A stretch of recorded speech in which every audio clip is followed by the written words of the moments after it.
Hello, welcome to episode 11 of the Cosmic Earth Conversations. I am the giggly Natalie over here, and I'd like to introduce all of you to my friends Karen, Tina, and Liv. Um, hey, y'all. Thanks for joining me. For those who don't know, this is the third time we've recorded a conversation together. So if you haven't checked those conversations out, you should check out Liv's YouTube channel and Quantum Healing with Tina YouTube channel to check out those conversations. There's some continuity there and not. But yeah, before we start the conversation today, I would love if y'all could introduce yourselves. And we'll start with you, Karen. Great. Hi, everybody. I'm Karen. I'm an intuitive starseed, energetic healer, beyond quantum healing practitioner, channel, medium, psychic surgeon. I'm naming all my human things. And a remote spirit release practitioner. And what do you usually say? Multidimensional being.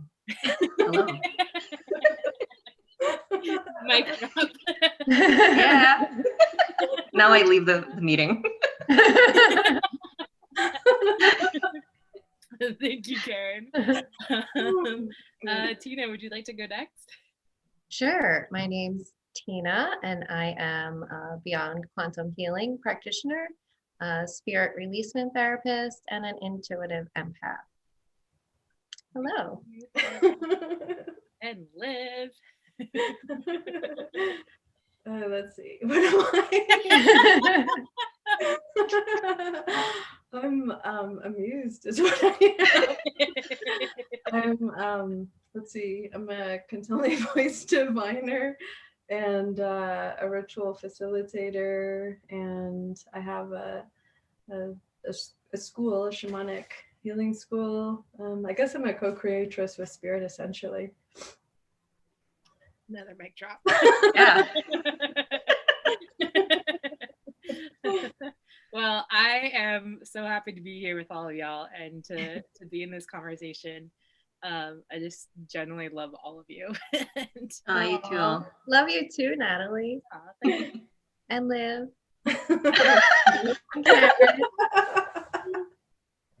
I know, like group hug. I feel like we could just continue laughing for the next hour, but I will try to stir some of this shit so we can have a conversation.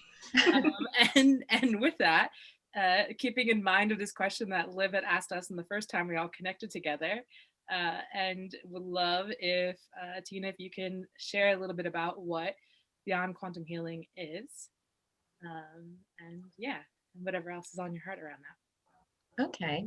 Well, it's really difficult for me to bring words to what Beyond Quantum Healing is because it's so expansive and multidimensional. But basically, okay, so we have the left side of our brain, right? And the left side is very logical, it's reasoning, it's the part of our brain that's mostly engaged on an everyday basis when we're doing all of our things, right? And so the point of having a Beyond Quantum Healing session is to quiet that side of the brain so that it's not so pronounced. And then we can tap into the right side of the brain, which is our imagination, our intuition, our creativity, our subconscious. And it's also said to be the connection with our higher self and the subconscious realm of ourselves. And the subconscious mind holds all the information. It basically is the quantum realm. And the quantum field or the quantum realm, however you want to say that, contains all the information that ever was, all that is, and all that will ever be. So, and you know, we're pretty much surrounded by this field all the time. We're just not in the correct brain state to be able to tap into that. So in a Beyond Quantum Healing session, and it's called Beyond because it goes beyond kind of the original quantum healing hypnosis technique that was created by Dolores Cannon. And she was a hypnotherapist in the early 60s who started noticing as time went on that her clients were slipping into past lives. And then pretty soon they were connecting with their higher selves or with beings from other universes or galaxies, other planets. And so it evolved into what it is currently, into beyond quantum healing, and which was created by Candace Carl Goldman, who was a student of Dolores's, and they were very close. They worked like side by side for many years. And Candace took it to another level, basically opening it up to being less restrictive so that practitioners can use all of their skills in a session, whether that's sound healing or Reiki or whatever specific skills they have, they're allowed to use. And it opens the door for, I would say, a more holistic approach. Mm-hmm. And it also, in Beyond Quantum Healing, we're allowed to do sessions online, which is amazing because you can connect with people all over the world, you know, and because energy goes beyond time and space, you don't have to necessarily be in the same room with your client. Oh, there's sorry, my internet went unstable. I think you were saying that you can do such. Sorry, y'all. I don't know what's happening. Karen's face. She was like, we're like, did Natalie just leave us?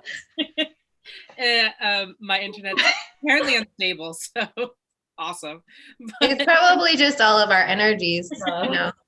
Yeah. Like, you were saying because of the Beyond Quantum, you can do sessions online, right? That's what you were saying? Yeah. You kind of froze, and I know that the audio on my side is not going to pick it up, so I was like, it's probably going to be paused like this. Oh my goodness, this is gonna be funny. Sorry, Tina. Okay, so you're doing a really good. We're in a good flow. It was a really good explanation, and I was like, "What's happening, Natalie?" She's like, "I really love that."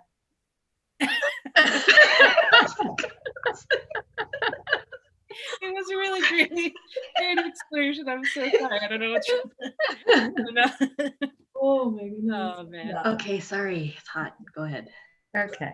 So yeah, so we could do online sessions, which and you know, it kind of came just in time. I think Candace created Beyond Quantum Healing in like 2018. So it kind of came just in time for 2020, you know, when everyone's locked down and we couldn't specifically meet with clients and things like that. So a lot of practitioners were turning to online sessions, and I find that they're no more, it's just as easy to connect online because we're connecting energetically. And I found that our online sessions have been the most powerful ones. So yeah, so it's basically just tapping into the quantum field, connecting with higher aspects of ourselves. There's so much that we can do in a session as far as like releasing deeply stored emotions that have come from lifetimes and our ancestry as well. So it's a really like a multi-dimensional approach to healing. And you know, you will get in a session whatever is ready to come to the surface for you, you know. So your higher self's always going to give you exactly what you need in the moment, not exactly what you always want, but it's exactly what you need and like what your being needs to heal or clear or know. So yeah, each and every session is completely unique and different from the next. And maybe Liv can tell you what the experience is like being on the other side. I'm totally happy to. Because that's actually how I would say that we reconnected in this lifetime, because clearly we all have done this before. I mean, not this particular, like, you know, on our little talk show or whatever. Or like comedy or whatever we got. We've like, through lifetimes, definitely. But yeah, I was somehow I caught wind of Dolores, and it was in this past year, and then I was listening and kind of like taking in like reading her books from the, I almost said like channel material, but I guess it's from the actual sessions, but it is, I feel, also channeled.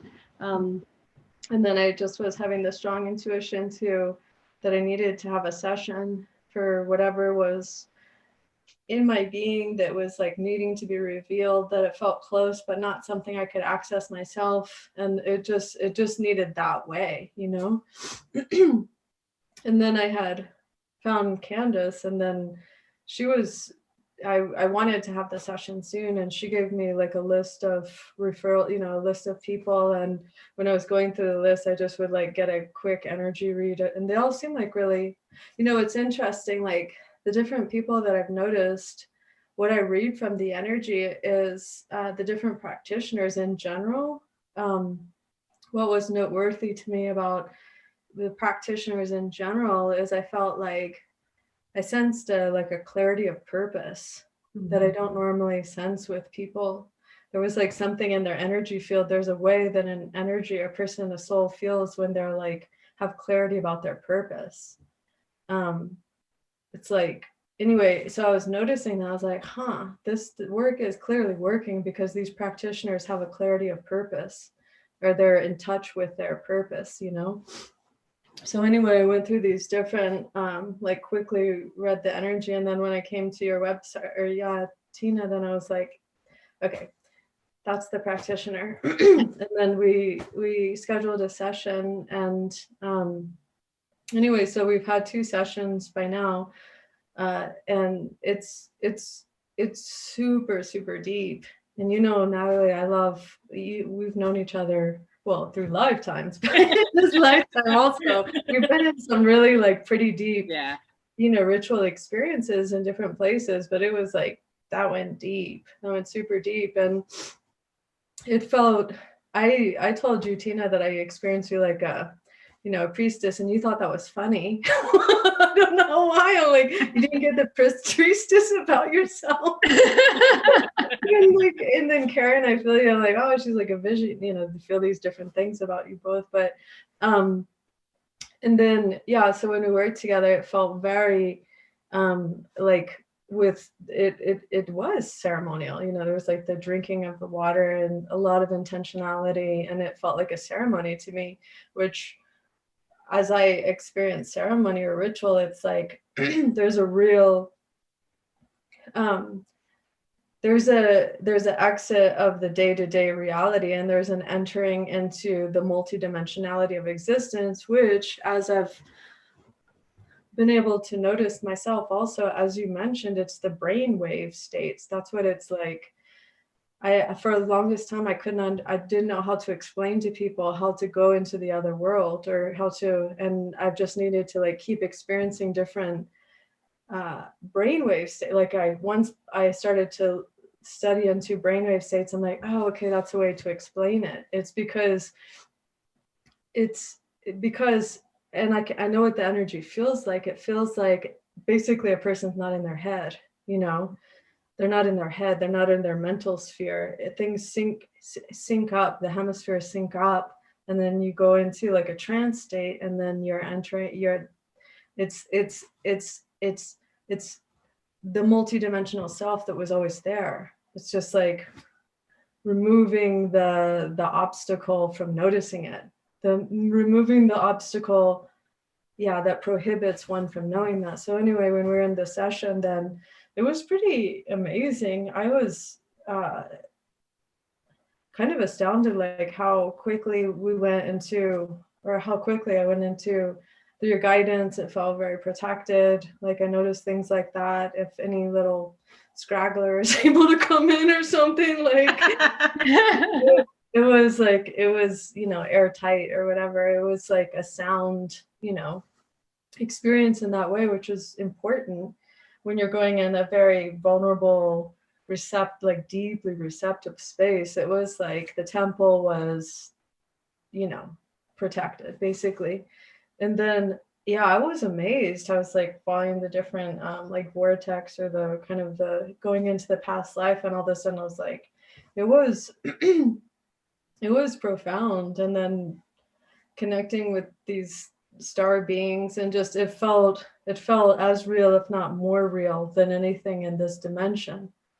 Very emotional, and it was just like right there. It's amazing, like with a proper kind of little portal or whatever exactly that happens, then it's amazing how like, but far enough away from my own ability to access it that I needed to be with a practitioner who knew her way through the dimensions. And so, and also something that was really amazing too about it was the healing, how much healing happens in the sessions both times. That and one of the times it was from these star beings that were there, and being able to give me like like alter my energy field. And then another one, I mean, it's amazing. The last one I remembered more, it stayed with me more. And then it's these senses, like I was sensing the lifetime of Atlantis. I knew I was in Atlantis, I think multiple lifetimes, but to go there and then to have understanding of like, it's not just for, it's not like for entertainment purpose, like there's always a reason, it may be entertaining also, but there's a purpose. And also something I really appreciated about it too is that it shows you it through your facilitation. It also shows all the like the intensity that we experience, all the pain, all the thing that we can just. I believe that we need. I'll speak for myself. I need to understand. Like I'm a person. I need to understand spiritually. Like I'll get stuck on something until I come to the understanding spiritually that needed to happen. And sometimes we need like guidance for that, because it's just we're too in it or something to understand. And so I really appreciated that too, is like all of it. It's what I believe too. It's like it's all with purpose. The family we birth into, the culture we birth into, all of it. And so that we can understand even some of the most like intense experiences. And yeah, I was amazed like how much healing, and multidimensional for sure, because once like you enter into this ceremony, like you're moving through dimensions. And yeah, was that a decent explanation? Basically, that was more than decent. Yeah, it was super amazing. And it's really, I could feel it so deep down in the back of the head, and it's yeah. So anyway, My God, I know what you're talking about. What's Where that? you feel it in your head? Yeah, like right at this particular point in the back of the head, Yeah. like you kind of feel it deep in there. I didn't even know anyone knew about that till you just said it. Because I'm like, I know my sensations, but that's the first time someone has ever said that. Yeah, it's like this sensation. It's a particular part of the head that I'm like, wow, it gets deep down in there. Yeah, that's where your matrix cord is. Really? Well, that's where it is in the movie. Yeah. The cord goes there. Yeah, it is. It's a specific place. Like right back there is the occipital lobe. Yeah. Which, like in the way that your brain works, that's how you're able to see. So if you ever get like hit here in like the occipital lobe, yeah, that's where the lights go. Lights go off, like you can't see. People get like damage here in the occipital lobe, that they'll lose their vision, because that's how your vision works. Is via the nerve, the occipital nerve that goes into the occipital lobe. That's you're able to see, which is interesting because seeing, and then you're able to see. Yeah, it's interesting also because that just came up when I had the interview with Andrew, the galactic historian, the other day. He was specifically talking about that at the occiput. He was saying something about, I don't know what those like vertebrae or whatever exactly that. I don't understand anatomy, but he was basically saying how you can like look in there and just see all the like the patterning or what's happened to a person in their life, like read it, I guess more like a medical intuitive. But something I also wanted to say about the experience with Tena, with the quantum healing is something I really appreciate about it. I imagine a lot of people experience this, is it's empowering for the person going through the process. Like I communicate with different realms, and I that's more of my reality. But I think my imagining is it's probably really empowering for somebody that rather if they go to a diviner or something, and the person is just telling them, they're accessing it, that they're a part of the process. Yeah. And I imagine that's probably really empowering for somebody, because I imagine I'm like, oh, I bet it's so helpful for people touching into their purpose. Absolutely. That they can That's one of like the main reasons I love it so much. It's empowering, right, for people. I would imagine that they had a part in like accessing that. You know, I imagine that's really helpful. Mhm. Yeah, absolutely. And that's one of the main reasons I was so drawn to it, because it is so empowering for people, you know, and you're so used to kind of tapping into those realms multidimensionally, but for just like a regular person who's not super spiritual and is not a shaman, like you can imagine how being able to do that for themselves is super empowering. Super empowering. I bet. Yeah, and to self-heal, you know, because you're doing the work yourself. Right. And no, I was both times I was fascinated. I was like, wow, there's a lot of healing that takes place in those sessions. And both there were different beings or higher self that was facilitating it. Well, with Tina's facilitation, I was amazed. And honestly, I have a pretty like I like to really go in deep. And there was a certain point I'm like, okay, I'm good. We're good. We're cool. Kept going. I'm like, no, I'm good. Stop. Too deep. You know, like I know you need a safe word. Safe word. Like, I felt it though. I felt yeah, it. totally, you did. You did. Then I was like, yeah, no, that's good. I'm gonna go to sleep now. Well, I think it's also great is that those sessions are long. Yeah. So you have like that like space to really, really, really drop in. Mm-hmm. Yeah, I love that you and Karen, or that Tina and Karen, you both, that I'm like super fascinated that you go into these, you do this work together. I haven't experienced it obviously with you both, but I mean that, sorry, I don't want to take in your role. I'm like, Oh, like, sorry. Please continue. Natalie's gonna turn off I her was like video really again. listening to you. I'm totally fascinated. I watched one of the videos, you know, with you both, and it's the, wait, what do you call it again? It's surrogate?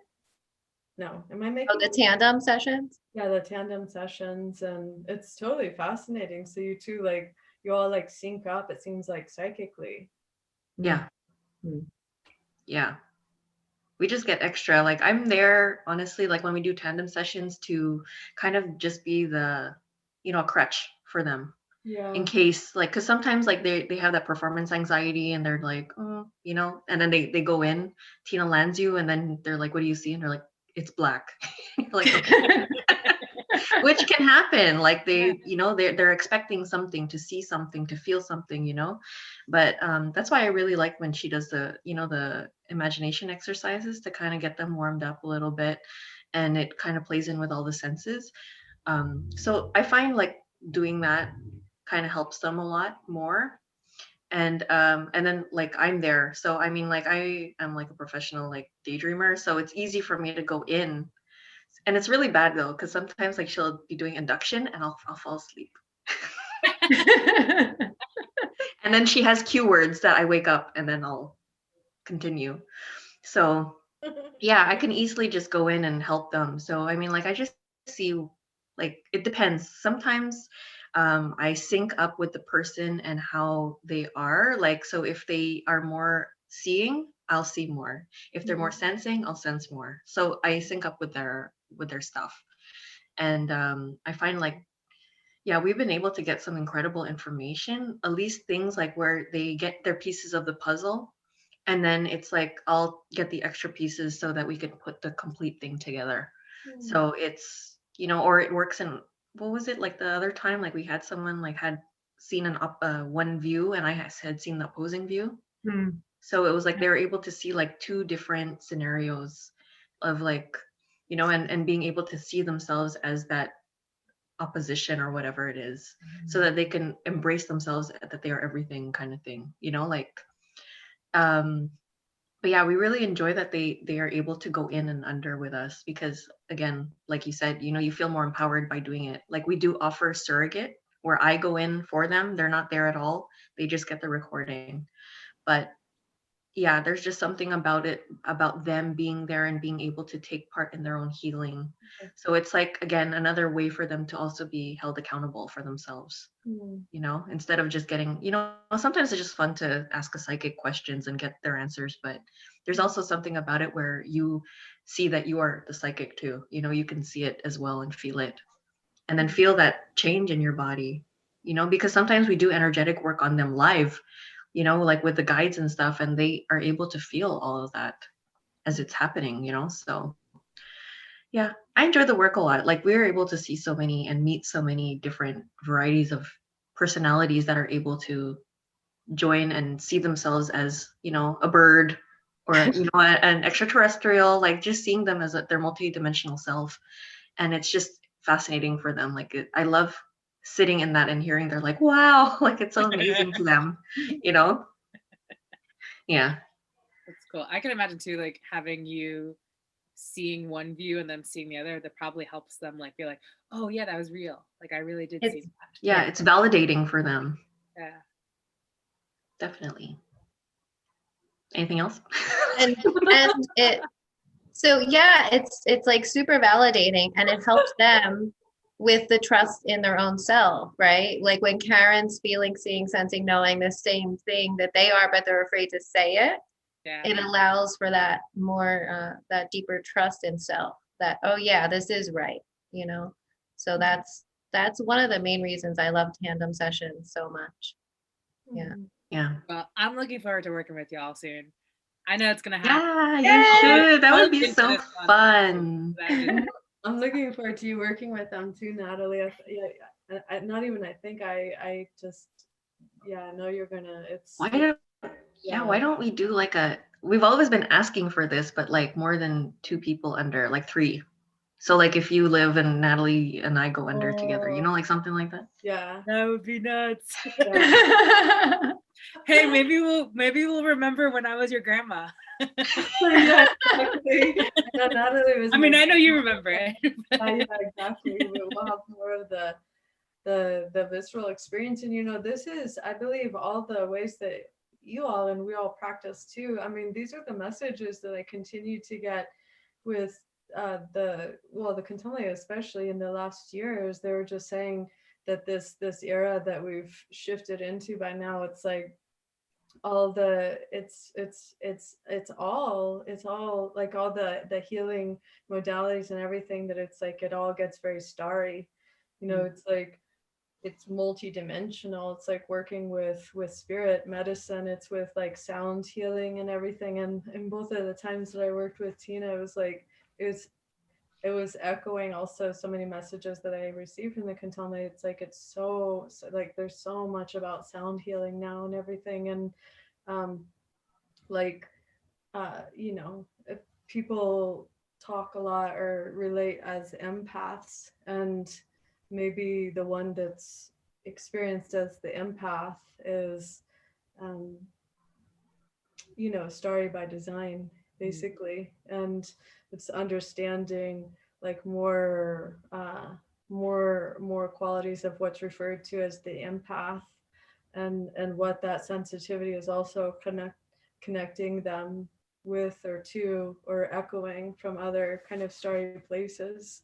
So it feels like it's helping people to remember a lot of their kind of starry relatives. And I mean, it's just amazing when that the day-to-day mind or something is moved out of the way. Or as I mentioned, I mean, it was really fascinating for me too, because I'll experience it in other ways. Like a rattle and bells or something, and it's like go into a trance state. What is a trance state? You know, and then that's when all of a sudden there's access to these other dimensions. They were here. There's just like a layer or membrane that keeps it from, and that's what we call, you know, whatever 3D or our day-to-day reality, which I think is really overrated. You know? Like, Yeah. the more, you know, truth be told, like, I just don't know how much that, I'm starting to wonder how much that way of functioning is really needed. I really am. More and more I'm wondering that, because Right. I really am wondering that, you know, it's, I Yeah. mean, I'm definitely like heart oriented and everything, but it's like, I don't know.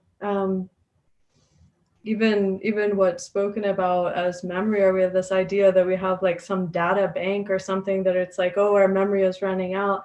As I experience it, the more clearing I experience, and that's through emotion code and all these different ways, you know, the memory doesn't go anywhere. It doesn't go anywhere. That's what I realized. Like, the more clearing that happens, the memory is always there. It's always accessible. It's just a matter of like all of a sudden, like, oh, the memory doesn't go anywhere. It's, I think, what people also refer to as the like Akashic records or something, that space that my feeling is that it's a completely different way of relating, where we think before that learning is outer to inner. And the more I experience it, like, learning is all there. It's a matter of releasing the obstructions to it, and then any of us can be streaming from, it's just the knowing is direct, it's right there. Do you know what I mean? So that's what I feel like, the different ways that I perceive or have experienced you all practicing. It's, I mean, for sure it's multidimensional, and I feel that that is, you know, perhaps the practitioner that might be really supportive to what is referred to as like the empath, you know, or as people are remembering themselves as star seeds, or, you know, it's a whole new world as far as what I perceive. It doesn't look like it outside yet, but No. it takes a little time for the, you know, for the physical to Catch up. catch up to the spiritual. So it's, yeah, it looks actually like the complete opposite. Yeah. It's funny because as y'all were talking about the brainwaves, I like had this like memory of, and it's funny, it's like comical to me now, but my mom, when I was younger, and she still does this today, but there's this thing called the Silva method. Have you ever heard of it? I think I've heard of it. You have heard of it? I don't know what it is though. So my mom has like these CDs. I mean, these actually she has cassette tapes. Like that's when she first had the cassette tapes, and now I think she has CDs and all these things. She's like, her and my sister have gone to this conference once, and they were learning about medical intuitives and all these different things. And so I was a young kid. I was probably like 7 or 8, and I just wanted to be outside. That was like my go-to. And she would make me come inside like after school, and I would be in my little school uniform. I was in 3rd grade, and she would make me sit on a chair and listen to these meditations, which were basically helping you practice go into a deep meditative state. Oh, interesting. And I remember, like, I couldn't really tell you much about it because I really didn't want to do it. I just wanted to be outside. That was my way of going into my deep meditative state, was being outside. But she wanted me to like learn this practice of like dropping in. And I remember the visual that comes to mind whenever I think of Silva method is like there's an elevator shaft and I'm going down the floors. And that was the way that, like, I don't know if that was exactly the words that they used, but that's the visual that always comes to mind to me, of like going to those deep meditative states of like dropping in. And now I recognize, like, oh, what they were teaching you is how to go into that theta wave state. And like a very particular, there's many different ways to say it. And then Karen, when you were talking about daydreaming, like, I think daydreaming is a way to go into those theta wave states and live. Like, how many times have we been in ceremony together when you go into that like ceremonial energy that allows for you to go into that theta wave state. Theta wave state, I think for what I'm understanding is like that's the way that you can attune your physical being into entering into that to that liminal space. And I know before we started the recording, I asked y'all what the quantum field or quantum realm meant for you, and I told you what it meant for me, and I'll share that later. But I was wondering if y'all could, you know, for a moment, in the way that you've experienced going into that like portal space or whatever it may be. Karen. Oh, in my mind, I'm like, oh my God, being put on the spot again. Like watching the little like movements.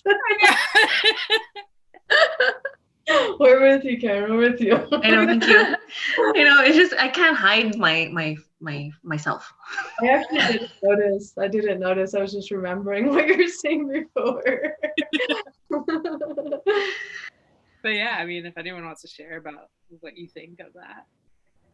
What was the question? I'm sorry. Quantum. Quantum like means to you, or like what is your guess of like what it is? Quantum? Mine is just like everything. Like it's everything in existence that can exist and beyond. Like I don't know. I don't think we could even explain what it is because, you know, like the universe is so vast and limitless. So it's that and more. Like I mean, we could talk about like being like in a, you know, a multidimensional place or like a parallel universe, but that's just like one part of it, you know. But I find quantum, like when you say that, it's just anything that could exist. Yeah, that's for me. Next.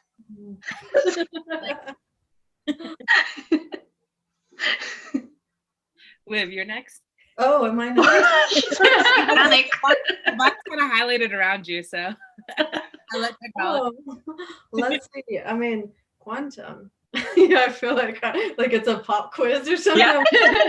Quantum. Let's see what is quantum. I mean, no answer is wrong. Oh shoot! Did I already get it wrong? Quantum. I feel like Kontomble has given me that homework for the past year or something, and so I've been listening to different. I guess you would say like quantum. How do you call them? Like quantum Healers? teachers or people practitioners of quantum physics. So I've been in that exploration for the past year, or a little bit longer than that. So and it's interesting because it feels like there are luminous fibers. There are luminous fibers that ancients also spoke about too. That it's what creation comes from. These like golden luminous fibers that it's. So when we imagine and we choose to believe in things, or we, you know, come together as a community and we believe together in whatever exactly it is that we believe in, like spirit or goddess energy or whatever, and then it grows that also something that could also exist already in the field. And so we give life or give light to it. We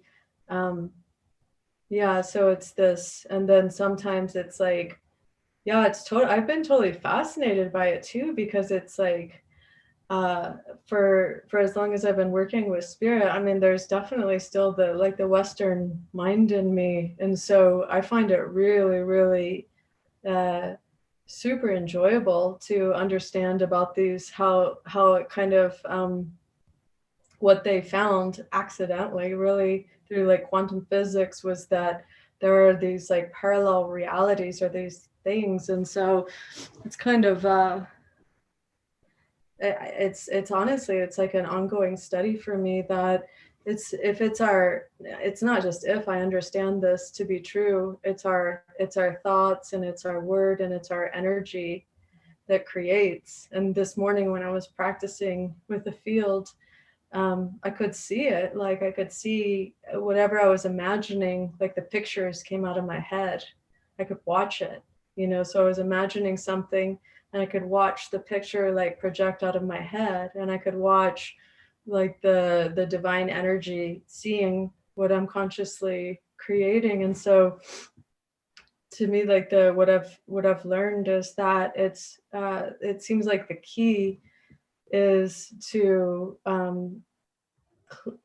clear out as much from the unconscious subconscious, which is connected to work that you all are doing, so that we're not creating, if that's 95% of what's happening or what's going into creation, then so we're not creating unconsciously. So that 95% is like, oh God, I don't want that to happen or whatever. And then, these pictures come up out of our head. And so, so yeah, it's just like, I understand like the quantum part is, that it feels like the whole thing about the energy that exponentiates, there's a certain point in the field that feels like birth of star energy. That's what it feels like, the one that exponentiates. There's these particular ones that it feels like birth of star energy, and they exponentiate. So it's something that I've just been watching, that it's like some people I notice know how to work with that energy, and so it exponentiates. And so what they create goes into exponentiation or something like that. So it's my ongoing study, basically, is what did I do? Okay. Thank you. It's something that I actually am like studying every day. Yeah. By watching the energy, sitting with it. Yeah. How about you, Tina? Well, I was just thinking as Liv was talking about the collective unconscious, and how like everything that we're seeing right now on Earth is a manifestation of our unconsciousness. God. Mm-hmm. Everything from I'm getting triggered right now. from the kind of lowest levels of our one-on-one relationships with family and friends, and all the way up to the highest levels of control and things like the World Economic Forum, and even higher than that, even to the Galactic Federation, and how they're controlling humanity, and how all of that is a manifestation of the human unconscious. All of it. Mm-hmm.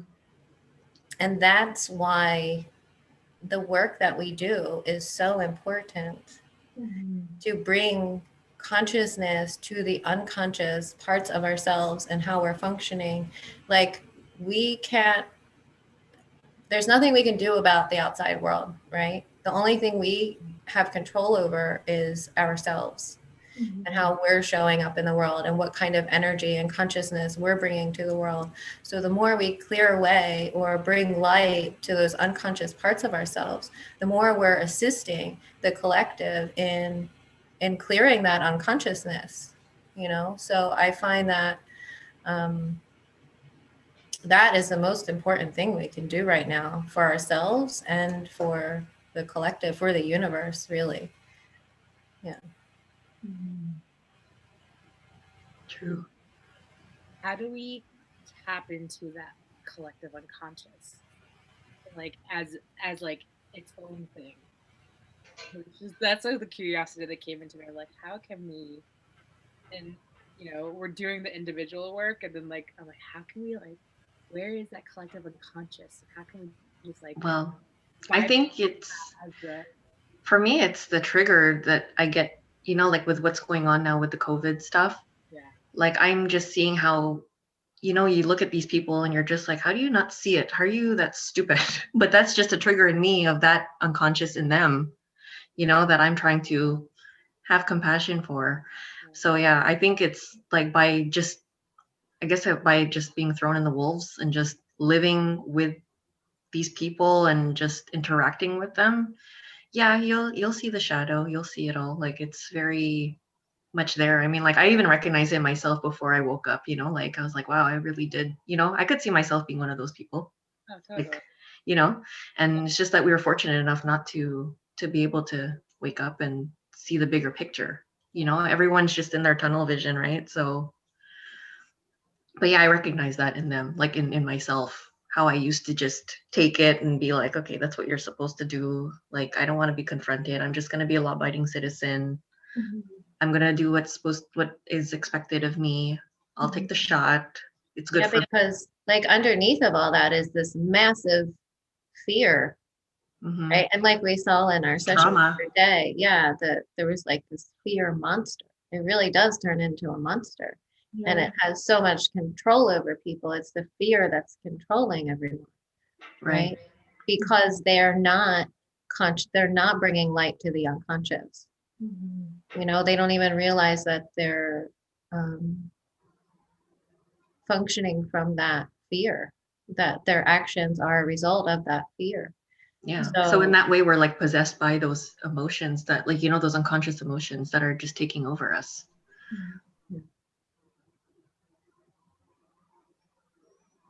Well, I'll name for you. What was that little face? Recording if you're curious about continuation and why it's not continuous, but we pause the recording. But yeah, I just sound like an airplane. What to do next? But what was I say about the quantum realm from what I like experience or would feel into? And I'm not going to word it the way I said it before because I already forgot how I said it when I was talking to y'all before the recording earlier. But what it feels like for me is like the fascia, like how we have the fascia in our body. That's like it's not quite solid and it's not quite liquid. It's like the connective tissue to all of the physical, avatars that we have, and or another way to think of it is like the mycelium networks, and like how it's like that connective place. And what it feels like is the quantum is like that that space that helps you connect with spirit. It helps you connect past time and space. It's like I imagine it to be like rainbow in color and beyond like the rainbow colors that we know, like all the full spectrum of the colors that we have yet to see. And it's very like I think when you were saying it, Liv, of like connect, like how those golden threads of connection, I feel like when you think of like those the folklore of like the fates, how they weave life and this, like I imagine what they're weaving is the quantum like realm, whatever, these English words are weird because it's even like quantum feels like a word that's like not quite this nor that. But then when I try to add something else to it, like my mouth almost gets stuck because it's like yeah, ambiguous place. Yeah. I know that I want to be like put in a box because it's not a box. It's literally everywhere. Like when you're doing energy healing, when you're bringing your attention to energy, it feels that like space in between everything, And something I've been doing, I saw what's it called? TikTok video. I don't have TikTok. I refuse to like go down that hole because I know I'll get stuck there. My sister sends me TikTok videos all the time, and then on Instagram, I guess you could see TikTok videos. There was this woman who was talking about the quantum, like playing with the quantum, and particularly she was saying this practice you could do when you go in the shower of like closing the curtain so it's like sealed off, and then going into the shower, and as you're showering, like imagine like the water being like washing over your body, but also like it's you playing with the quantum and like imagining what you're manifesting, like in your head, like being very serious, like very focused of like I live in a life where there is abundance. I live in a life where there is no suffering. I live, like speaking it into. And then when you get out of the shower, that's literally you getting out of this place that you were just playing into. And you're walking into the reality as you've just stated it to be, which is not quite the reality that you were in when you got into the shower. And I did this practice like a few days ago. And as I was like, I forget what it was that I was saying, but as the water was going down, I felt what I feel when I'm like really deep in ceremony or like really deep in energy healing. And it's like this like overwhelming like energy shower and like a burst. That's the best way I could describe it. And I was like, whoa, I'm like cleaning my hair. I'm like, whoa. I was like, okay, not quite sure what's happening here, but I'm going with it. And I'm gonna see what happened on the other side. And it's just, it's interesting of like, it doesn't have to be so complex. Right. Yeah. It really is that simple. Yeah. It really is that simple. Yeah. Yeah. It was reminding me of there was a ritual that the Kontomble had prescribed once for a community or brought through, and this is what I'm saying. I study this like every day. That I don't experience it as simple yet. I hope to at some point. I'm like, oh, it's simple. I don't understand it. I don't understand it well enough yet to experience it as simple. But I love that it can be simple. Yeah. But so I'm just kind of like observing the different facets of it. And so anyway, so they were encouraging this community to, it was like the intention of the ritual was like make believe. You're making believe you're whatever you want to be. You're like a mermaid, or you're, and then so when I've been going into these meditations that I listen to, Joe Dispenza, it's like some of the meditations I listen to in the morning, and I'm like watching the energies while I'm going through the process, and then I'm like, oh, okay, so this is really interesting. So there's a point where you're coming out of your identity, basically, and so you're not yourself anymore. So what are you? You merge with the field. So just kind of allowing our identity to be more fluid, and then, so I was imagining, so I'm like listening to that, and then, because I was first learning about the quantum field around the time that the Kontomble had brought that through also, and so I was like trying to imagine, I'm like, it feels like the potential effect of that ritual would likely be similar to that, because everybody's, and they were getting into the joy of it. I'm enjoying being a mermaid. It's like a child knows how to, oh, I'm at this now, I'm at that. And it's no big thing, you just like, it's a fluid. Now you get to experience this, So that's what I was remembering too, as you were talking about that. I'm like, that for one, that sounds like a really deep shower experience. From TikTok. Yeah, totally. But then I was like remembering that thing. So because so if this is all energy, so what happens when we're just kind of like trying on other energy, we're just kind of just like try on other energy, and then I don't know what happens, what if we are just a little more experimental with existence, that it doesn't have to be like intense or whatever, like prescriptive or whatever. It's like, I don't know, let's just play and see. Right. Yeah. I love that. And that's again, like, play keeps coming up over and over again, like returning to the innocence of a child and the way they use their imaginations to create what they want, who they are, and from the age of birth to 7 years old, they're in a constant hypnotic state and absorbing everything around them and then creating whatever they want to be, so tapping back into that energy again and remembering what it felt like to be that. Go ahead. Yeah. Sorry, go ahead. And create from that space of, the joy and the play and the wonderment and the all of, this is a new world, like just tapping back into that energy again. That's what I was remembering from the last session we had together, that going into the past lifetime, it's fine to talk about it, right? Yeah. You? Yeah. It's like just making sure. But I feel like because it's your session, it's totally good. That's what I thought too, but I just wanted to make sure. I was like, did I sign a form to say that I wasn't going to say after my session?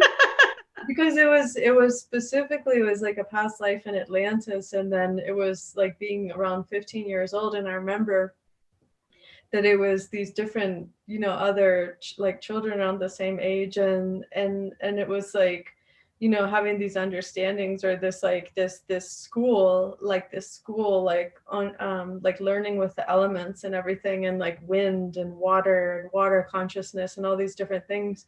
And I remember specifically it was like about, I think the way it was said, it was like when Tina was asking the me that would have been at that time, it was like said something like divine play or something. It was just like like divine play, you know, that you're experiencing these energies that, and what was really beautiful too was what I remember from that is that any of the other children that were there, like anybody that had these experiences, everybody was experiencing that together.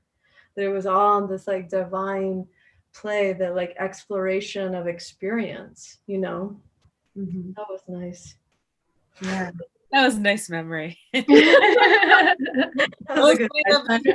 Before you were saying, Liv, about trying on different energies, is making me think of like how kids, what is that called? Dress play, where they like Oh yeah. Dress up.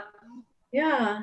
you know, and like how much fun that is. So much fun. They do that so naturally. Yeah, yeah. What if we were just doing that we all got together, we're like, okay, let's play dress. Well, I do. If other people did that with me. Yeah. I also want to name too, like the shower experience. Like I got blasted with energy in it, but because I still have stuff that needs to be like, it's almost like calcification that needs to be like broken up in my subconscious still. But like once I stepped out of it, like it was like there was like a blip of like whoa, and then I stepped out, and like I'm honestly pretty sure like I forgot about it a few minutes afterwards, and probably reverted back to Reality. before. So like it can be that simple, but Right. also there's also like you can't bypass that like having to heal that trauma. Mhm. You know? Yeah. No, the conversation. I'm like, no, don't mean to be a downer. Yeah, we're like,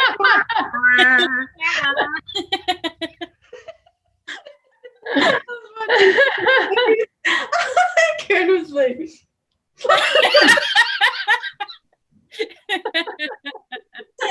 true, Natalie, true. We gotta work through our traumas. yeah. True. What's your method of working through your traumas? Anyone? Face, you gotta watch the video. You gotta watch your face at that point.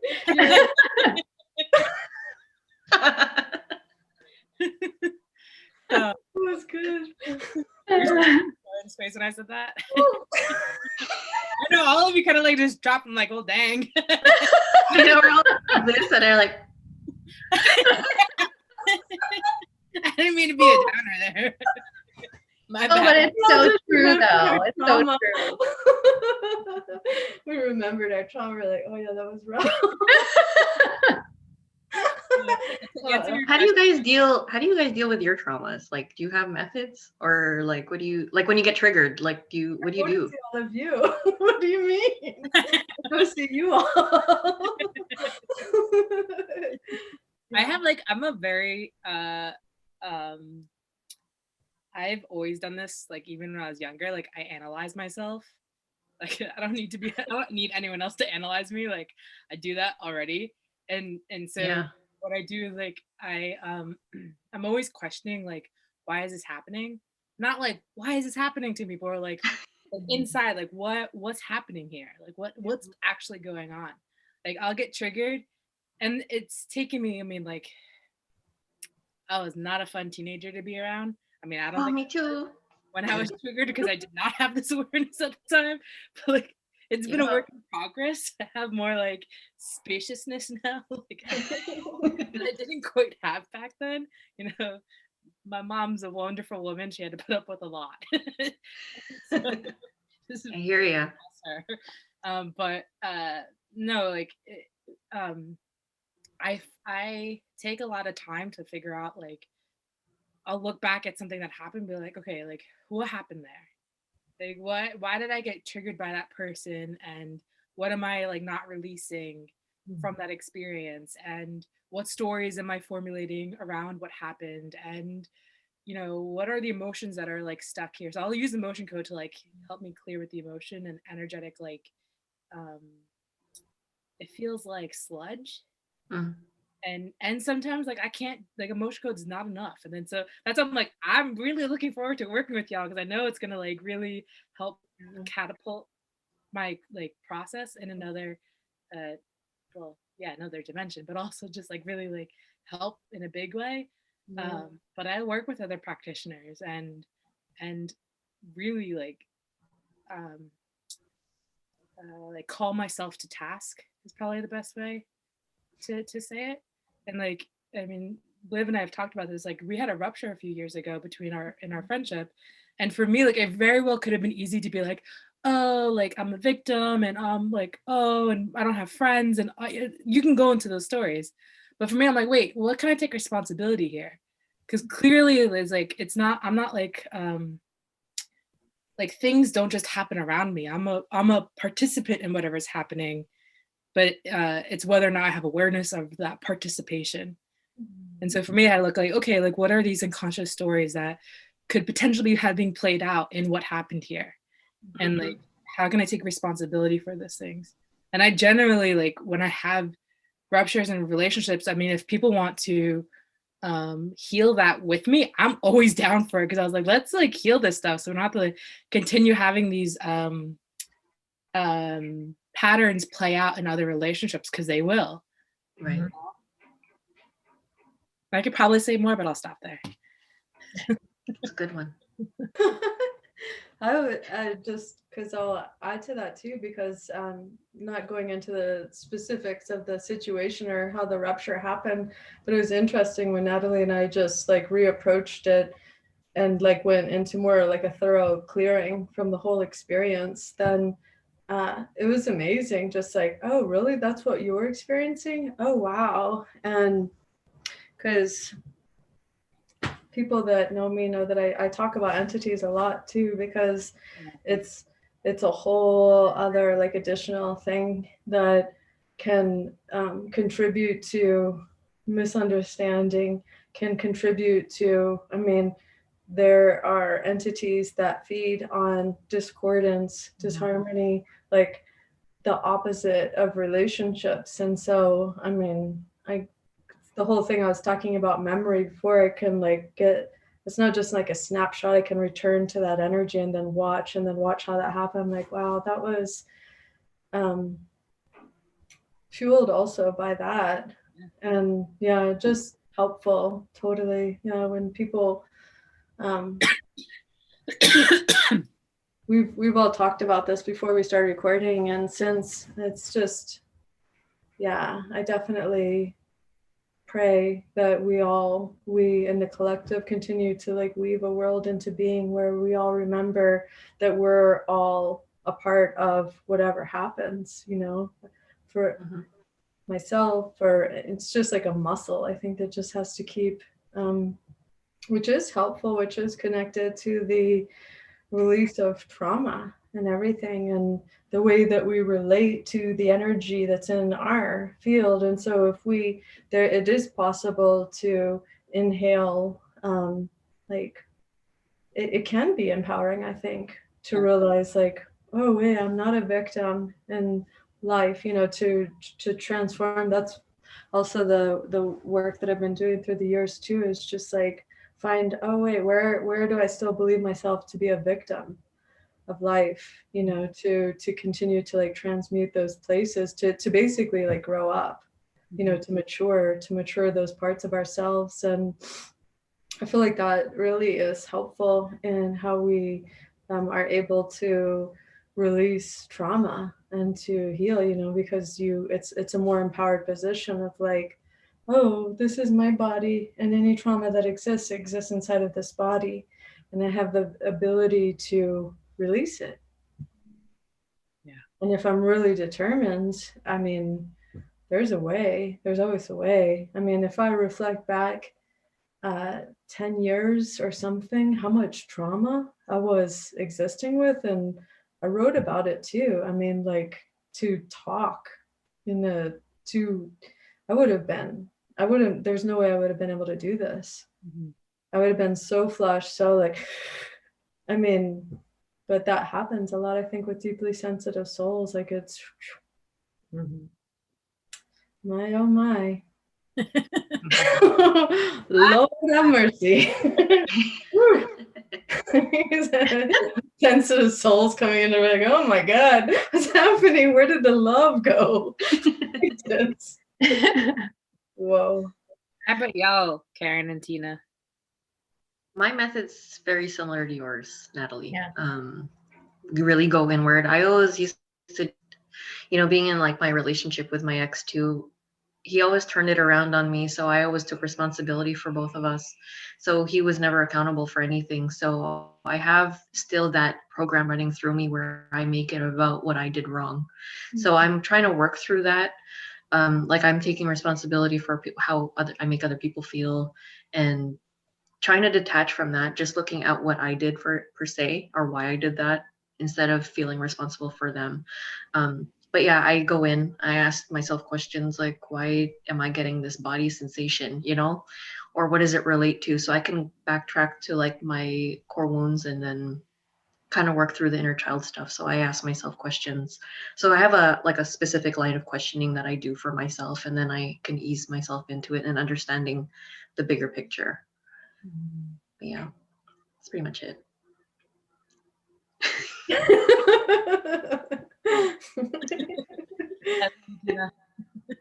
It's pretty much the same process, you guys.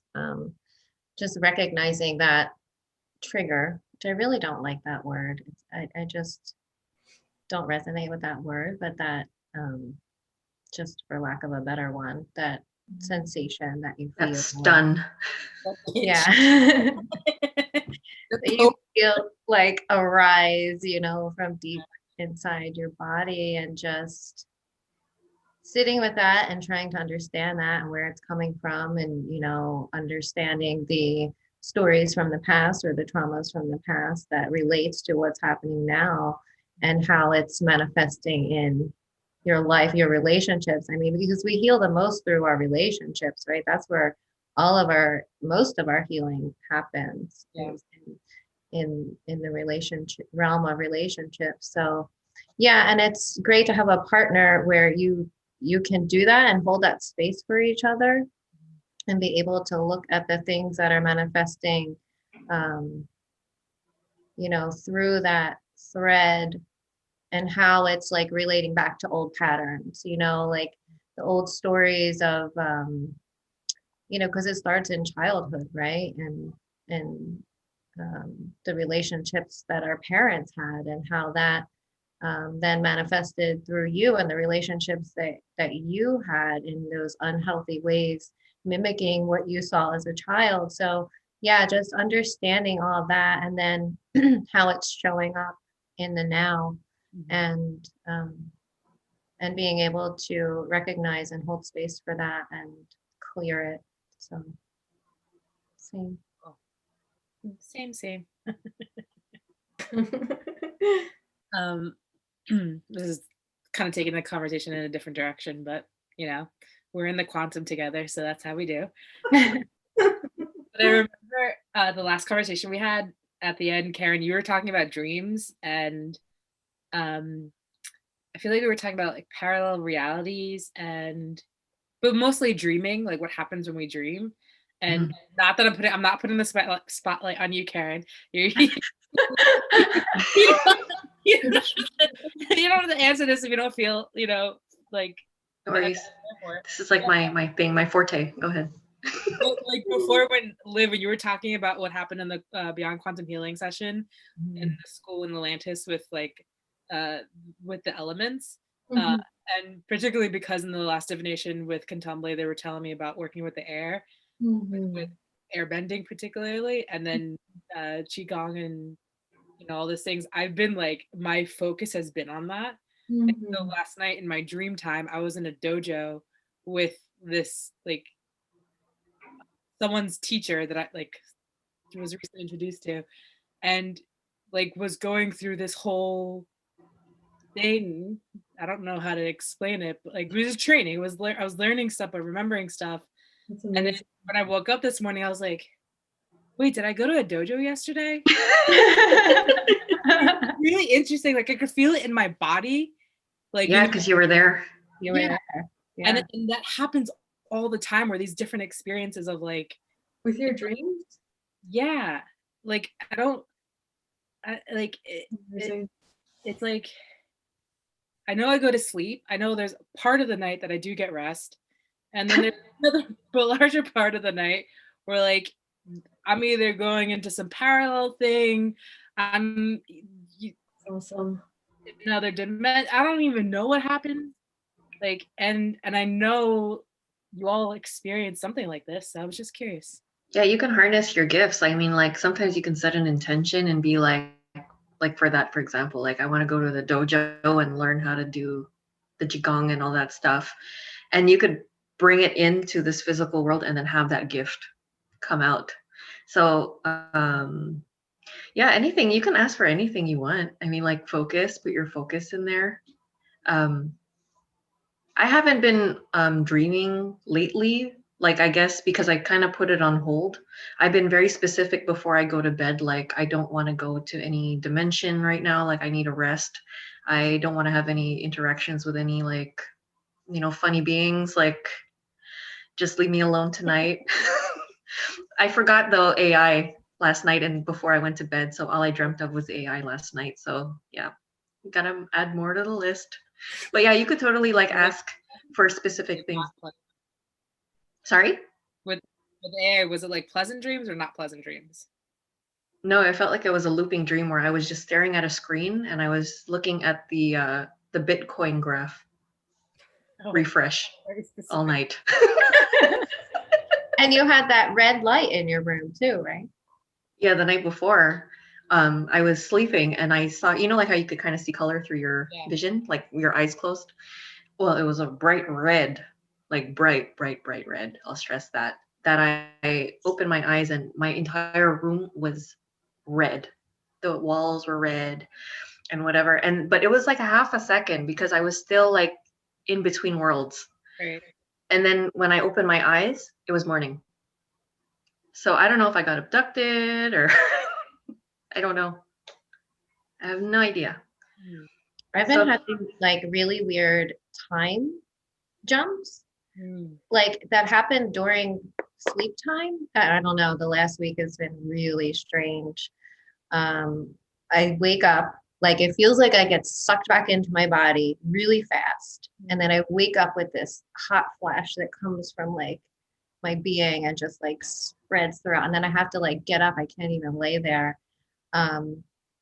It's really strange. And it happens like 5 or 6 times during the night. And then the other morning, I had my alarm set and I woke up and I put it on snooze. And then I felt like I fell back to sleep for like another 2 or 3 hours. Like, you know how you can sense how long you've been asleep? You get really suspicious. Yeah.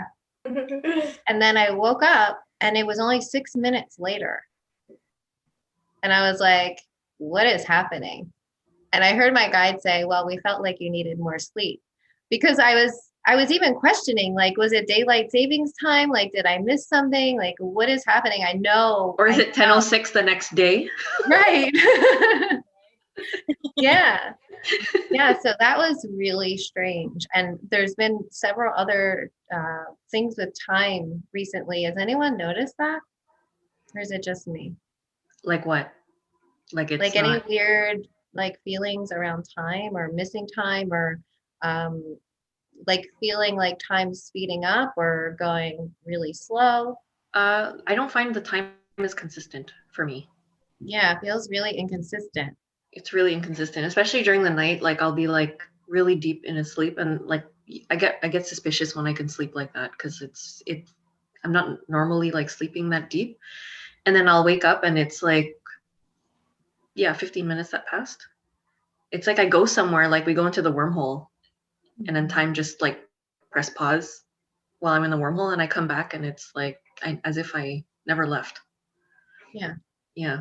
Purposely trying to go into those timeless spaces because I was told to. So I'm like, well, I'm like trying to do that. So I feel okay about it. Well, that's good. You should set your intention if you want to like, you know, harness like some gifts or things like that that you want to bring into this physical. You can like integrate yourself with that self of yourself, like in a different dimension, and merge it and bring it here and play the violin. Yeah.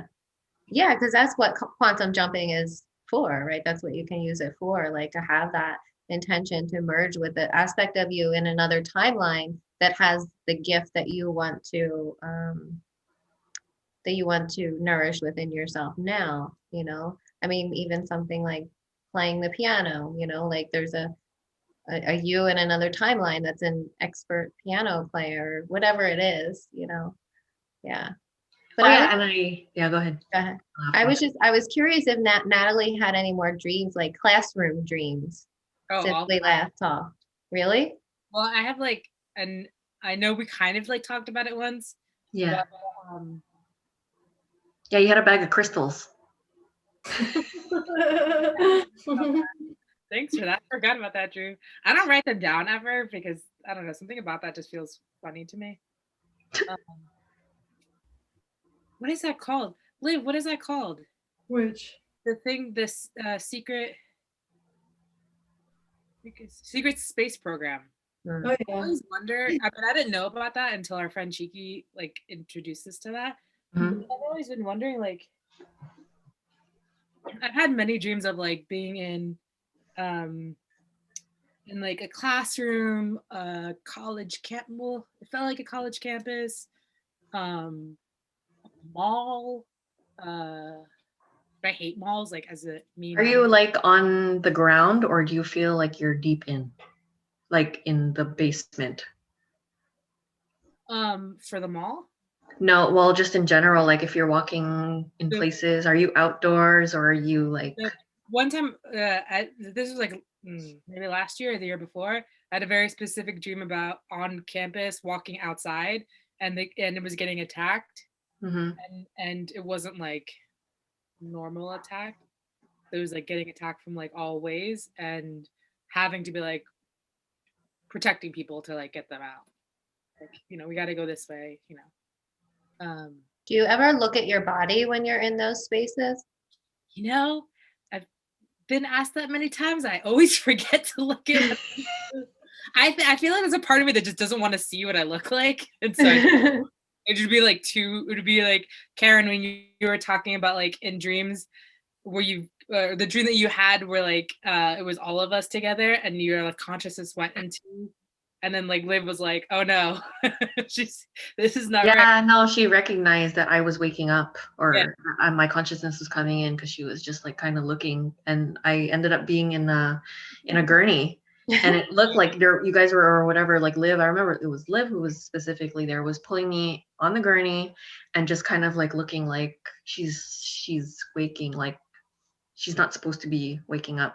And I remember the tile around was like, that old 60s green.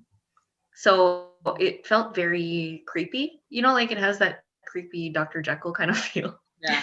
I'm like, where are we? And why am I on a gurney? And, like, why am I waking up? Like, I have no idea what's going on. I really don't. But yeah, I've had those like really weird dreams. I don't know if I talked about it that one time. Like, I woke up in a house and they removed all of my senses, like my third eye, my instinct or feeling, like how we just feel. Yeah. They removed all of that. So I walked in there I felt like as if my inner compass was gone. Interesting. That was scary. That would scare the shit out of me. It's really scary, actually, because I was just like, oh my God, I can't feel. I don't know if this house is safe. I don't know who's in here. I don't know if that person is a good person. Like, how you just have those feelings? Yeah. None of it was gone, completely gone. And then after that, I heard like, I was able to tap into what was happening, like as if someone was orchestrating this scenario. And they were saying, oh, she's waking up now. Because I started to feel and I started to hear them telepathically, and I was able to see what they were doing. And then I was getting my senses back. So they saw that I was actually getting my senses back. So I don't know if these are programs or if these are just things you know, like from the space program. I don't know, but that has been coming up into our awareness, like with, you know, super soldiers and such things. Like we had a session with a super soldier, so we were able to see that world. Yeah. But it's really interesting. That's why I ask, like, because every time I see myself, let's say, walking in with people, it feels very military like. I look down, I'm always wearing, I was wearing like a, you know, a green tight shirt, and my boobs are bigger than normal, and I'm like, oh, this is weird, like, and it's, my shirt's tucked in, and I feel like I'm in military, and the walls are like, you know, you hear like the leaky stuff, you know, like the water dripping. Oh, You yeah, hear, yeah, like, yeah. yeah, you know, and it feels damp, like where we're walking, but it's dark. So it's like we're in a hallway, but it feels very deep in the ground somewhere. Or I don't know if we're on a planet. I don't have no idea. Yeah, Yeah, I can't say that. I feel like I've always been able to see, like, I'm thinking of one in particular. There was like a lecture hall, and there was windows, and there was light coming in, so it wasn't like deep underground. I don't know. I've never had that feeling of being deep underground. Okay. I'll say that. And Okay. but I do remember actually before we had the divination that we had like recently, a few nights before, I had a dream where I looked up into the sky and I could see, like, do you remember the movie The Truman Show? Yeah. And like how, like, there was like tiles, or Yeah. someone else pointed out the Hunger Games, how it was also like tiles. Like I remember looking at the sky and I could see the tiles, and I was like, this is not the real sky. And I remember like yelling at whoever, God. like, this is not real. This is not real. This is not the real sky. And I was like, nope. And I woke myself up from that dream. But I remember being like, y'all need to get out of here. This is not the real sky. There's still that part of yourself. Wow. You'll get out of that situation, and then that person is still existing, and they come back to, and they're like, what am I pointing at? Your consciousness comes out, right?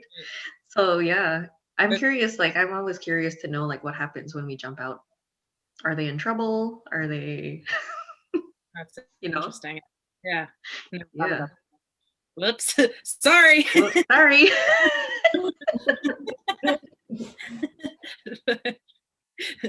I have sovereignty, not gonna get stuck in those weird places. So thank you and goodbye. How are you, Liv? What's that? What's going on for you? With the dreams? Yeah.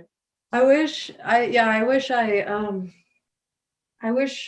was able to dream like that. Like I don't have good experiences when I go to sleep.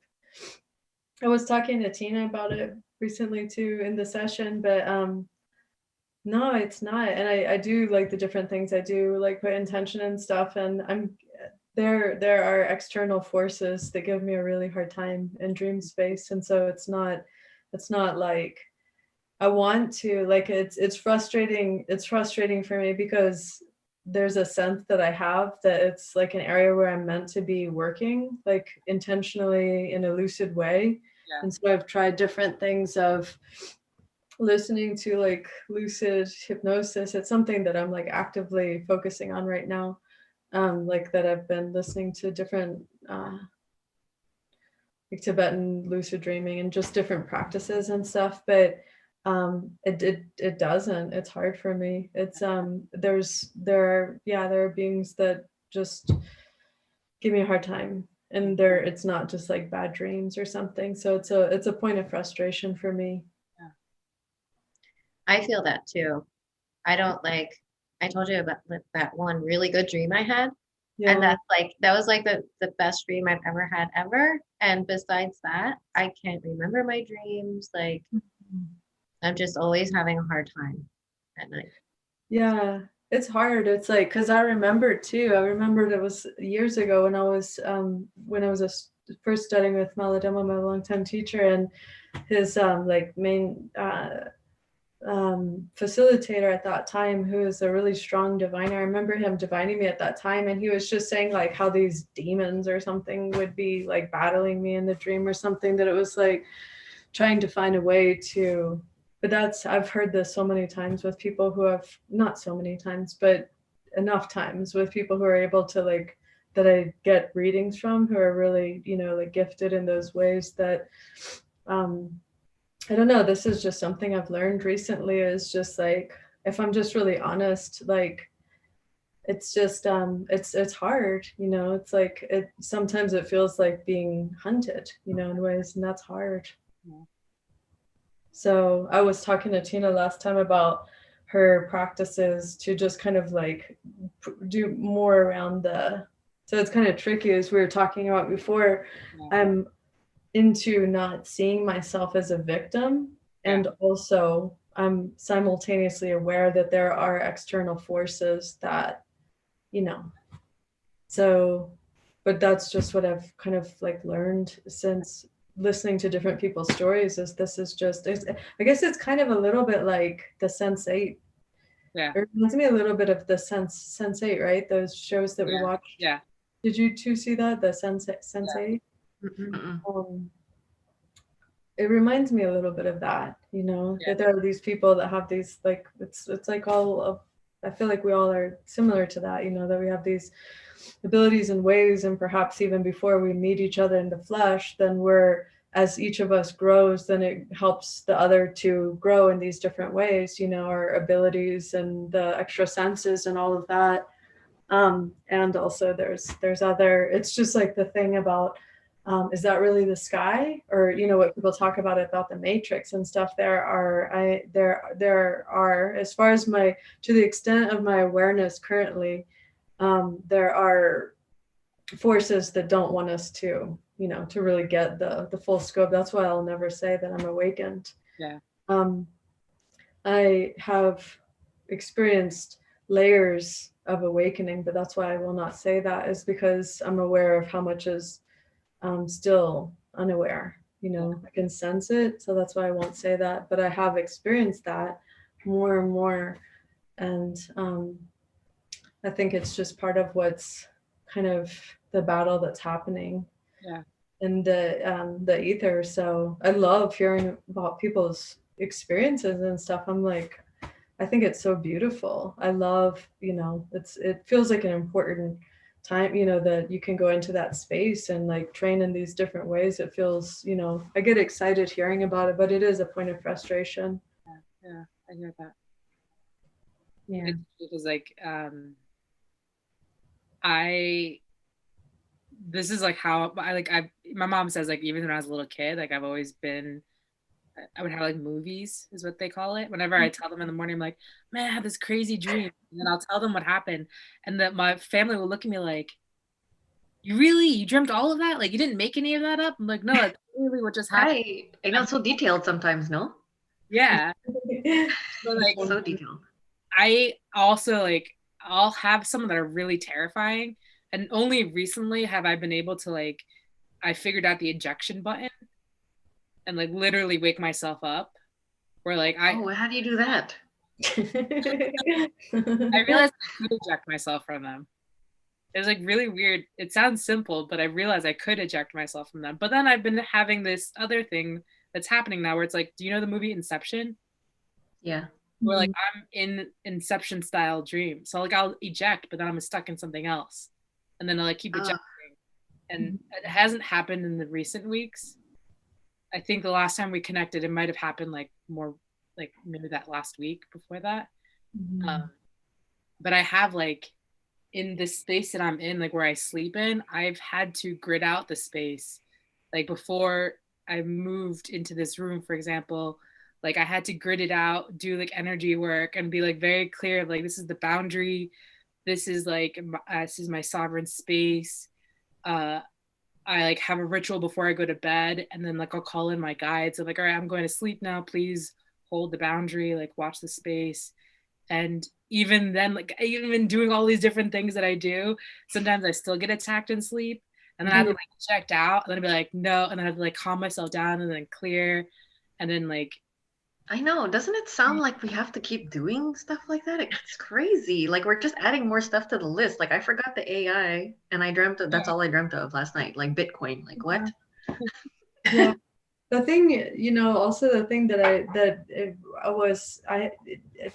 I really don't like it also when it's like it's the sexual energy gets messed with. That's part of what I was remembering, is that it happens sometimes, and it's like it really, really bothers me when that happens. I'm like, don't mess with my sexual energy. You know, it's like it's an outer energy that will try to kind of like get you into a state of arousal in the dream space. Yeah.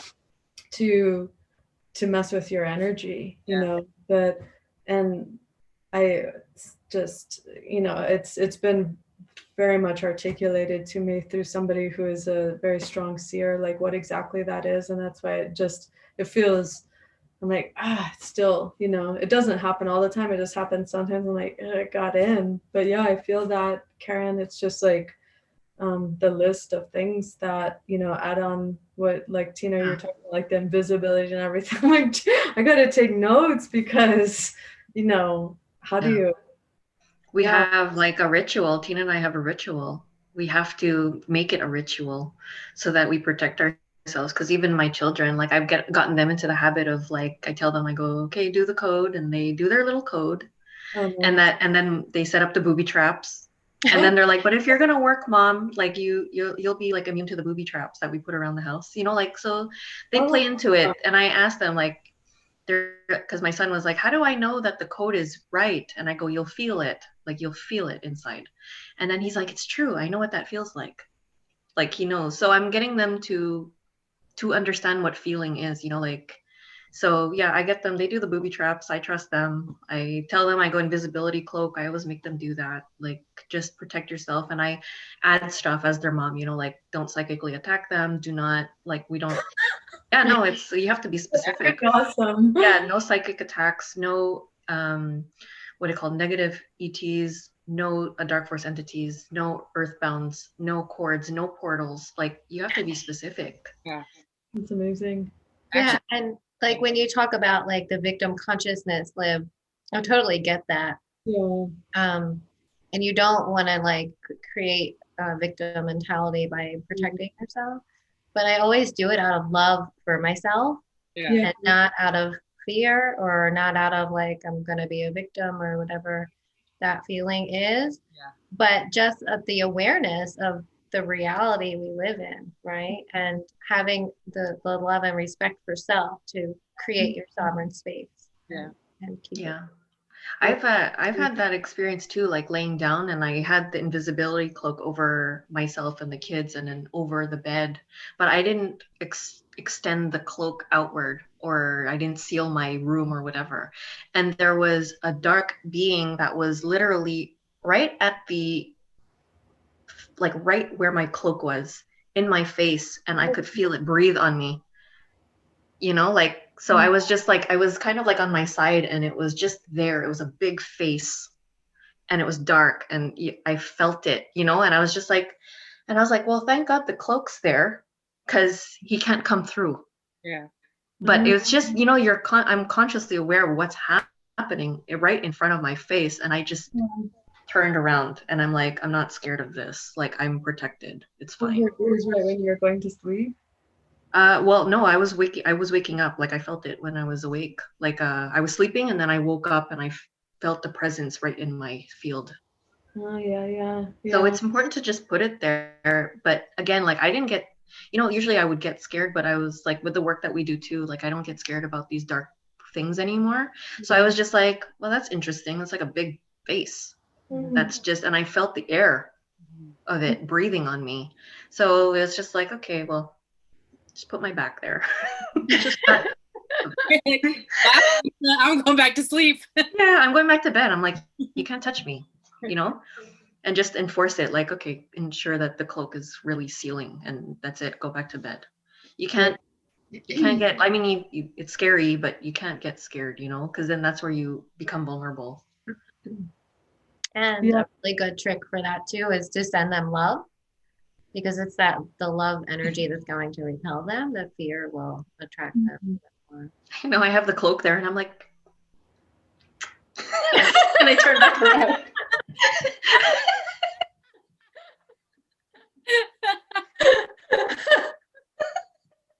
Love you.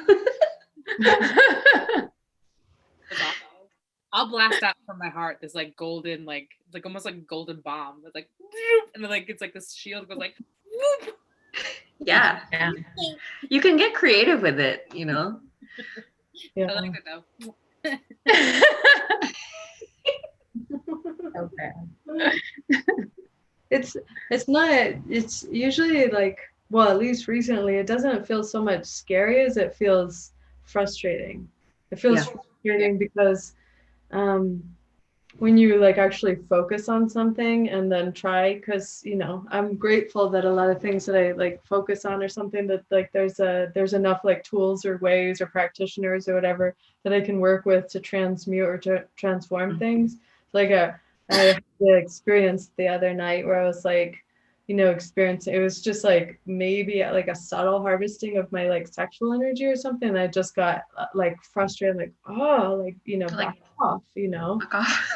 Basically it's like that happened, it's just knowing that I'm doing different practices is more of a point of frustration. Definitely encountered a lot of the gnarly beings along the journey, but it's more frustrating. But I totally get that. Like Karen and I have experienced that too, like over the last year of just like we're doing all these things, why are we still getting attacked? yeah Right.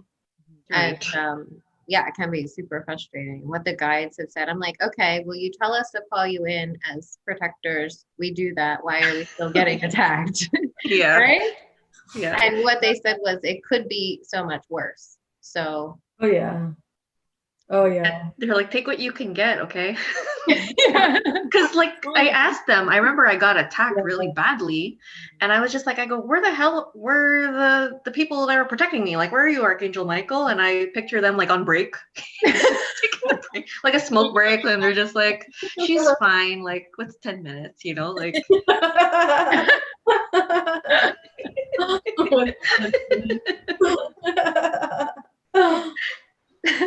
Sharpening his sword. Like it's just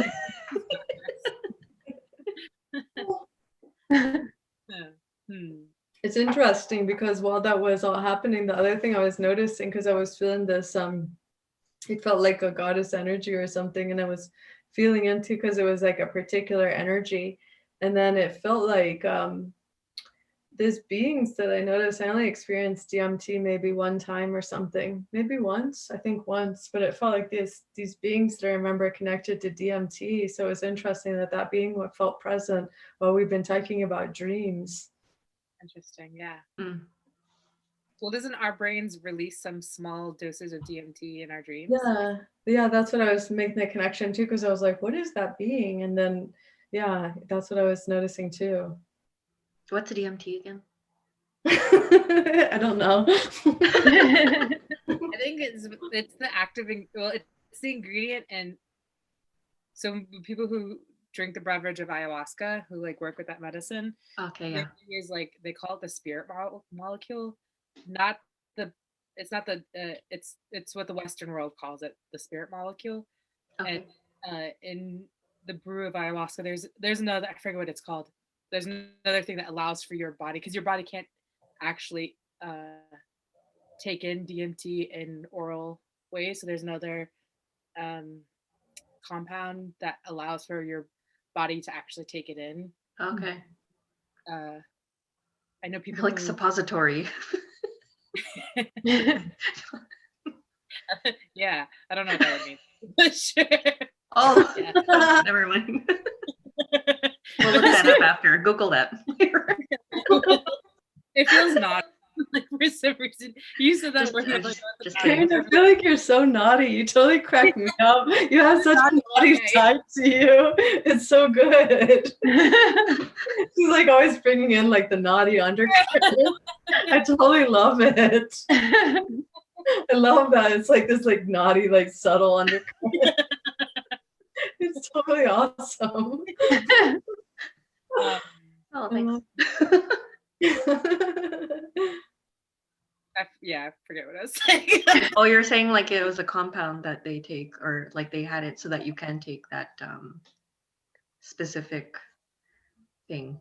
Yeah, and I also know people like smoke DMT, and it just like straight DMT, and that allows for them to like catapult into the dimension that DMT takes you to. You have to be some sort of ready to do that, no? Like, huh? You have to be some sort of ready to do things like that. No, like that's pretty trippy. Good idea to do that. It's a good idea. Yeah. I don't know if everyone is, but it's a good idea.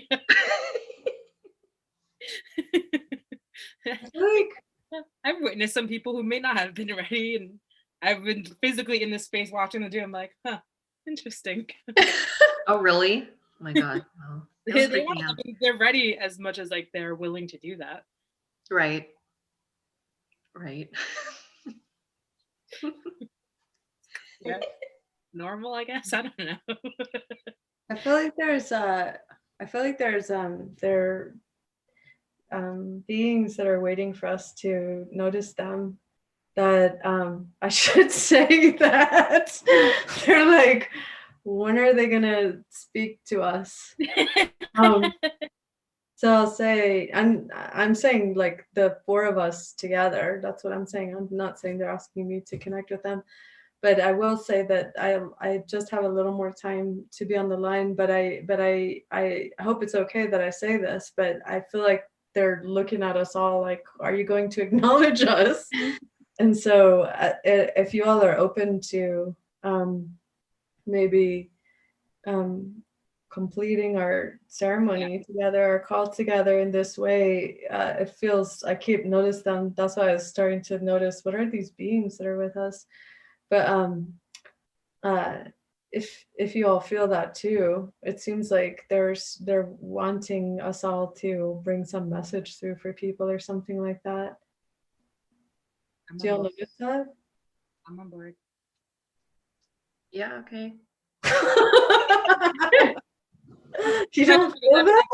I'm like, oh wow, we should stop soon. And I'm like, but there's something else that wants to be said. And I'm like, it's not coming through me. I don't know where it wants to go. Well, I feel like they're all just like looking, and it's making me like hot, you know? I'm like, you're not noticing these beings that are waiting for us to talk to them? I think they're waiting for you. Yeah, Liv, you could represent us. Do you think so? Seriously? Yeah. Okay. Let's see what comes through. Okay, I'll turn off the camera. Do you want me to just, because it feels like they're wanting to talk? Yeah, whatever. The body's really whatever you feel is more comfortable. Okay. I'm curious.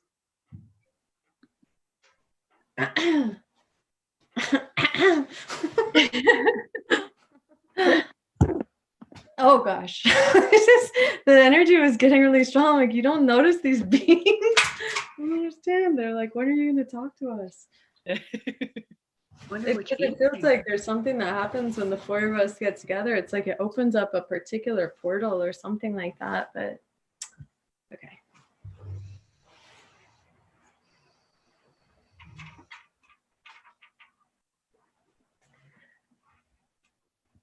You are so funny. We're all getting caught up in like the human realm. Like, you didn't notice those beings? They're just like small talking for a little bit, and that's actually I know, they're like really tall and they're just like staring. Oh, I had a tall being in my room the other couple weeks ago, but I was like, not today. I'm going to bed. Like, I can't. Like, I just, there's that part of me that wants to see, but I don't know how ready I am to physically see them in my, here. And I feel like that's a preparation point. And then I'm like, but then I'm so tired and I'm like, no, not now. Maybe another time. Good luck with that. Thank you for being here. Good luck with that.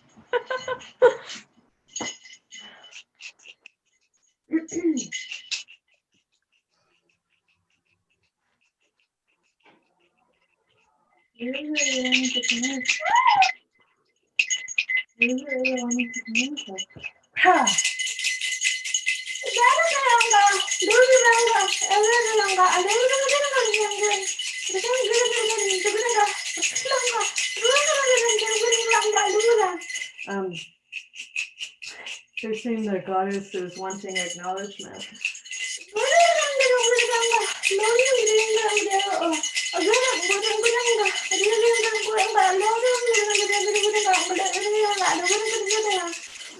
saying it's time for us women gather to, to make like more of a common practice of acknowledging the goddess.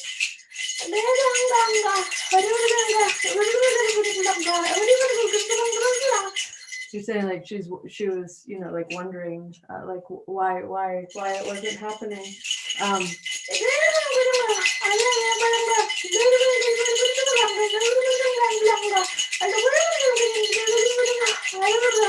They're saying these times are changing rapidly.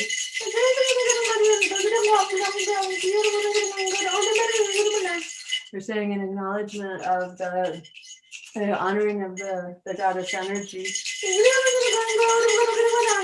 is supporting the continuity of life. The life stream, which feeds the children of the earth. They said they love that we all come together and have fun together. But they're saying too, also, they're encouraging us to recognize like the higher purpose of us all uniting, and to put these it's like these abilities and everything that we've been communicating about are the strengths that you all have like in your dream time, in your dream space, for us to kind of like talk about how to like actualize them in this dimension in a way that is they're saying like taking responsibility for like being a culture like a culture bringer. They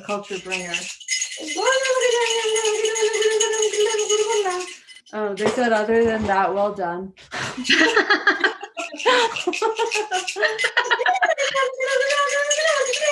They're saying they're not, it's not only like interesting ideas, but they're all these, it's wanting to be actualized in the physical dimension, like what you're talking about, Karen, about, like, is this wanting to be seen? Like it is wanting to come into the physical dimension. Like these ways are seeking to be brought into the physical dimension, and it's requiring us, if we choose that, to actualize it in this physical dimension in these quantum ways, like what we've been talking about.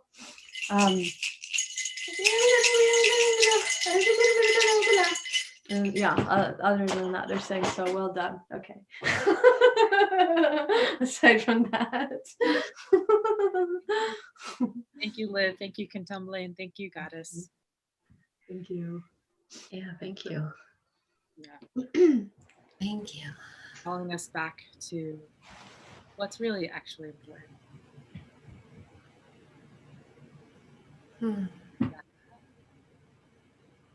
What's that? And thanks for calling us back to what really is actually important. Oh, thanks. It's so nice to connect with you. I was like, what is that feeling that I'm feeling? Something is getting really like, it felt, I was trying to notice exactly what it was, and I've seen all these tall beings just staring at us. I was like, there's a reason why they're staring at us. What did they look like to you? Do you see what they look like, or you just sense them? Those in particular, it was like these, those in particular, before the Kontomble started sharing who was there, I was feeling the goddess energy. So I was feeling, it's like, they feel super, super tall and like goddess. So not seeing so much the, like more of description of that, because I was like going in between listening to what you all were saying, and then I was like feeling them staring, and then I was like, what is that one? And then I was like, oh, that's a DMT being. Why is the DMT being here? I was like feeling the different ones. But just more feeling their soul presence or something, or this that was just what struck me, because I'm like, wow, they were really tall. And then it felt like there was multiple of them that was starting to make me feel hot. Yeah. Well, thank you for bringing that message. Yeah, thank you. Thanks. See, they even did the mic drop at the end. I Oh yeah, they'll do the mic drop. They're the makers of the mic drop. Yeah. It was one of the rituals that we were at. It was Amanda was there. Natalie was in Ohio. And she was, I think it was, or excuse me, I think it was Amanda that said that, or somebody, I can't remember. It was somebody at the Ohio ritual, and they were saying it was whatever the Kontomble said. Somebody said like rattle drop, like a rattle drop instead of a mic drop. Nice. Well, I know, as always, whenever we all gather together, I feel like, oh, like I don't want to leave. I want to keep being in this. And also, we have things we have to do, and so I feel like this is a good place to bring our conversation to a close. Before that, if all of y'all just can share a bit about what you're creating and where people can find you. We'll start with Liv, and then we'll go to Tina and Karen. What I'm creating. Well, there's a school that was created, and it starts, I think, in a couple of weeks. Heart-centered shamanic school, which is working with creation energy, and then I think there's some other things that we've got going on that's on the website. I was like, remembering, I was like, oh yeah, there's that sacred abundance. So at earthsamulet.com is where people can find me, and then some other places too, but trying to get everybody on Clubhouse. I was like asking Tina, I was like, are you on Clubhouse? I just joined. She was like, no, that's on my phone. Anyway, okay, sorry, go ahead. Yeah. Their YouTube channel, so people can check you out there too. Yes. Cool. Tina, how about you? Well, you can find us on quantumhealingwithtina.com. Cool. Yeah, and just browse. Be nosy and browse. It really is. There's a lot on that. Like, there's a lot on your website. I feel like I find something new every time I go there. I'm like, wow. Really? Oh, yay. Oh, great. If I press the things on the menu, I didn't know if I pressed the menu, there's a page there. I always just like hover over and then go to the stuff below. I just discovered today that I'm like, oh, I could press there. Yeah, there's stuff. There's hidden stuff, hidden gems. Yeah, come take a look. Or I don't know, all our stuff is there. Like we're always like connecting with different people. So if ever anyone's interested in having a session with us, that would be fun. Natalie, next. Pressure? No, just what are you creating in your life? That doesn't have to be like a work thing. Just like what's exciting for you, and what's inspiring you, or what's inspiring me? I'm just trying to feel more comfortable in my body, like just being as me as I possibly can every day, and just doing my best, trying to juggle my world with my children and me, my multidimensional self, and just expressing it as it is in that moment, and always forgiving it. Always a lot of forgiveness involved. Like, better luck next time.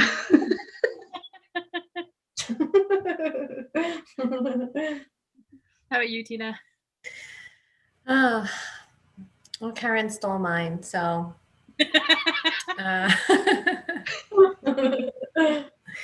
Yeah, I'm just always, the same, like just clearing the unconscious, right? Bringing more light to the unconscious in order to make space remembering who I truly am. So that's always a work in progress, remembering deeper and deeper parts of myself and expressing that authentically. Mm-hmm. Well, I love the three of you very much. Love you too. Love you guys too. Love you guys. For those who are still tuning in, thank you for tuning in to this week's Cosmic Earth Conversation. Hope it was helpful for you, and that you had fun, because I know we did. Yeah, always. It's like our slumber party. Yeah. Well, until next time, sending you all so much love. Bye. Bye. Bye. Thank you so much for tuning in to this week's episode of Cosmic Earth Conversations. I hope it was supportive for you, and please take a moment to like and subscribe to this video and to this channel so you can be informed of the next time an episode drops. Many blessings to you on your journey.